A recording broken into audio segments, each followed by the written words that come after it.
Sidang prestasinya ditunda karena DRG tidak datang. Takut?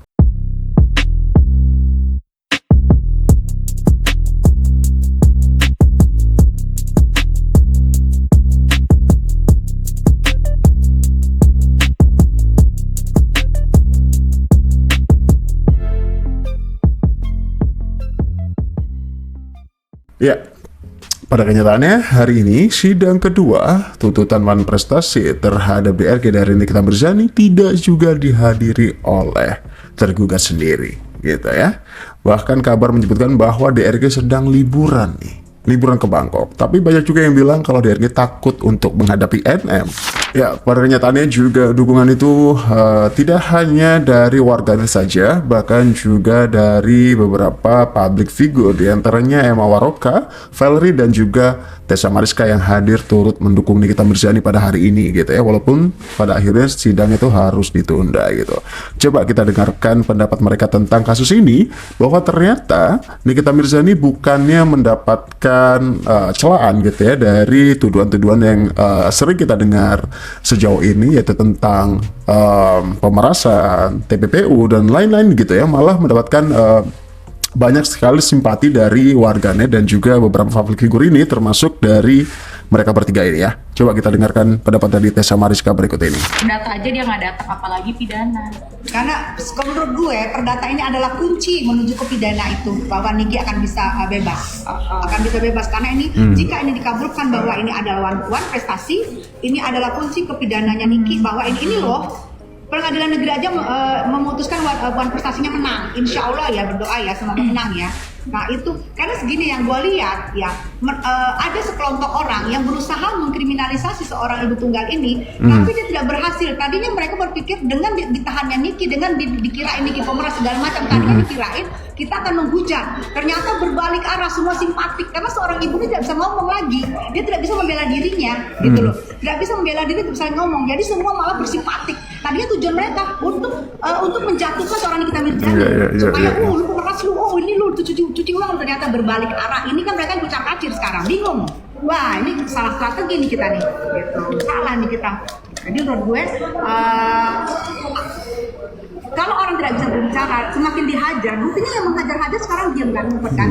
Karena semakin dihajar dia tidak bisa berbicara, semakin simpatik netizen ke situ. Jadi ini udah kamu salah lawan sayang, kayak lagu salah. Kamu salah lawan, itu udah kayak lagu, udah salah lawan, udah salah perkiraan.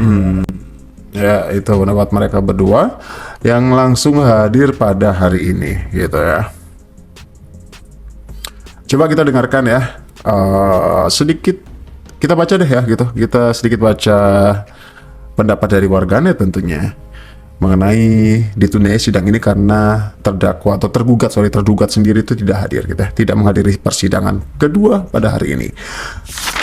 Ya, DR gak pernah mau hadir terus di persidangan, padahal tiap malam live jualan terus. Emang ya hukum di Indonesia ini punya DR katanya ya Pak Presiden, kata gitu. Apa nih? Ada orang kuat di balik DR gitu. Ayo netizen keluarkan kekuatanmu, kata gitu. Nah mereka bertiga, Emma, Valerie dan juga Tessa ini juga membicarakan tentang keadilan nih dalam kasus ini. Coba kita dengarkan juga. Demi kami melihat keadilan buat seorang ibu, seorang ibu tunggal ya di sini. Kami melihat adakah keadilan buat seorang ibu tunggal itu, gitu kan? Kami pengen melihat karena yang kami tahu prinsip dari pengadilan adalah harus secerah cahaya. Kami ingin lihat apakah ini secerah cahaya, gitu. Jadi Karena sampai sekarang itu belum tahu alasannya itu tidak datangnya itu kenapa ya. Tapi yang kita lihat itu di sosial media, dia itu jalan-jalan, ya mungkin jalan-jalan gue nggak tahu, kerja live gitu ya, live juga di tok-toknya dia gitu kan, gitu. Jadi seharusnya bisa sih. Seharusnya bisa datang lah, juga gitu deket kan, ini di daerah. Kan deket, bukan di. Atau mungkin say karena digugat 100 miliar dia cari duit say. Oh iya, 100 miliar. Itu ya. kurang loh 100 miliar. Menurut gua 1 triliun gitu. Kalau gue dengan harga diri tidak ada harga. 100 miliar tuh terbatas. masih Itu kurang. masih dibatasi loh oleh 100 miliar. Iya. Misalnya nego-nego tiba-tiba dapat berapa? Karena kalau ngomongin soal endorsement nih secara profesional gitu, misal seorang nama besar Nikita Mirzani itu harusnya lebih bisa mendapatkan nominal yang lebih besar dari itu gitu sebenarnya ya gitu, karena itu uang untuk ya apa ya, kayak kalau nggak salah ya, udah tolong stop review tentang produk ini, udah itu aja sih gitu, kemudian dikasih uang gitu, dan itu dianggap pemerasan. TPPU lagi. Kita lihat nanti ya perkembangan seperti apa. Coba kita dengarkan pendapat Emma Waroka mengenai hal ini. Hanya sehari, karena kan treatment di syuting di semuanya tanpa kontrak gitu. Jadi wajar banget kalau memang ada kontrak sih yang mau bisa begitu. Silakan tanya ke influencer yang lainnya juga. Jadi dalam pas ini juga sebenarnya emang ada limit tapi buat perusahaan mungkin gitu ya. Iya, kalau dari ajakannya, ayo dong review. Karena gini, kita tuh kan diminta oleh brand untuk pastinya membuat apa ya, narasi, terus membuat menarik produk apapun itu, perhatian untuk netizen yang memfollow kita gitu, bisa viralin, apalagi kalau bisa viralin itu mereka seneng banget tuh gitu kan, karena mendapatkan keuntungan besar dari setelah kita viralin masukin ke sosmed kita, langsung kan meledak gitu, lu udah untung dong si brandnya ya.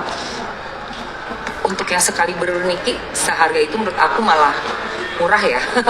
Makanya orang tuh bilang itu kan besar sekali, ntar dulu kamu mesti cek tuh, cek harganya Fuji. Langsung mayap tuh ya. Lagi Nike itu satu hari sekitarnya 1 miliaran. Setahun mau minta eksklusif 4M, murah banget Bob. Eksklusif untuk produk itu doang kan, aduh lebih dari itu harusnya, lebih dari itu. Ini sangat lucu sih, pemerasan gitu-gitu. Dia yang mencari, dia mengingatkan gitu. Di mana tingkat pemerasannya itu di mana? Ada Dia mencari, dia meminta tolong, dan dia memberi. Karena aku kan juga tadi posting tuh pagi-pagi menanggapi yang di statementnya Mbak Tika Bisono. Ya, mungkin beliau nggak lihat dan nggak dengar rekaman yang dari awal. Ada rekaman awal itu di mana dia mencari-cari. Ini juga suara dia dengan suaranya asistennya Niki.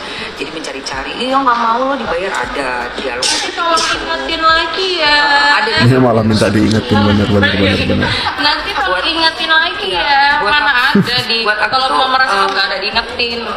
seorang owner brand sampai berkata seperti itu, mencari Itu loh poin ya sebenarnya itu ya. Bentar, saya. Jadi saya Mereka lagi. Apa tadi? Jadi lupa. Apa tadi? Yang terakhir? Nggak mungkin mencari gitu dari produk. Ya, bukan. Di rekaman yang terakhir itu kalau nggak salah dengar saya, dia bilang iya nih nego. Kalau mau Iya betul, nego juga. arti, itu seperti penawaran kan? Penawaran, dan di awal dia yang mencari, ada juga. Dia ini mau dibayar nggak mau. Nah itu. Jadi itu kata-kata yang aku pengen banget denger di sini. Iya. Kapan sih video itu, ada rekaman itu kapan sih? Tuh. Terus nanti kan kalau di pengadilan kan tanggal, waktu, semuanya akan digabung secara benar-benar sistematis, kelihatan, baru kita bisa menyimpulkan. Makanya saya nggak banyak ngomong, mau lihat aja. Karena kita juga nggak pernah tahu asli-aslinya tuh rekaman kayak apa kan. Tapi di sini seasli-aslinya, seada-adanya seperti itu. Itu yang nanti akan menjadi mungkin insya Allah dari Pak Hakim, dari semuanya memastikan dan sangat yakin bahwa ini adalah bentuk tawaran kerjasama yang ternyata sudah dilakukan pelanggaran yang Wan Prestasi. Wan Prestasi ini. Bahkan ada kasus baru dan ada juga perekaman-perekaman yang tidak diketahui, tidak seizin. Itu kita juga masih menunggu apakah itu ilegal bentuk seperti itu. Jawaban-jawaban ini akan kita dapat di ruangan pengadilan. Artinya definisi penawaran itu bentuk sebuah kerjasama terjadi. Itu nanti yang akan dites, didengarkan. Pandangan KMA sendiri. Iya, kalau yang tadi yang Mamski bilang namanya perjanjian nggak harus pakai kontrak, lisan itu ada, ya kan. Terus kita yang dicari-cari itu juga ada. Ya nanti apakah ini semua jadi satu kesimpulan dan keputusan yang resmi? Tetap nanti endingnya di pengadilan ya, keputusannya seperti apa. Ya semoga terang benderang lah ya gitu. Nah kemudian nih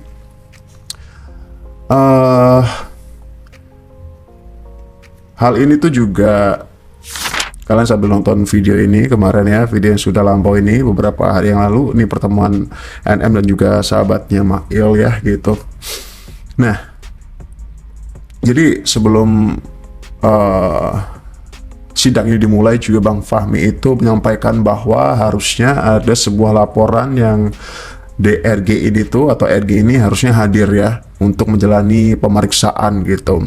Ada sebuah laporan dan beliau pikir, Bang Fahmi pikir tidak hadirnya RG pada hari ini itu harus menghadiri atau harus datang untuk menjalani pemeriksaan atas laporan tersebut, tapi ternyata tidak ya gitu.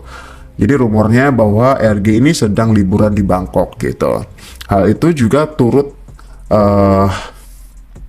memicu ya kekesalan dari kuasa hukum dari NM sendiri, yaitu Bang Fahmi Bahmid, bahwa kok bisa nih sampai terjadi hal seperti ini gitu ya. Tidak hadirnya RG ini tidak jelas alasannya apa gitu. Coba kita dengarkan pendapat beliau ya dari Bang Fahmi berikut ini. Izin soal update, udah hampir seminggu di Pondok Bambu, kondisinya seperti apa Bang? Saya pengacara hari ini ke Pengadilan Negeri Jakarta Selatan. Update-nya hari ini sidang di Pengadilan Negeri Jakarta Selatan, gugatan Wan Prestasi itu paling terupdate. Kalau update lagi nanti kalau saya sudah di Pondok Bambu, sampai di sana Anda saya telepon. Saya beritahu, ini update yang paling terkini adalah sidang di Pengadilan Negeri Jakarta Selatan.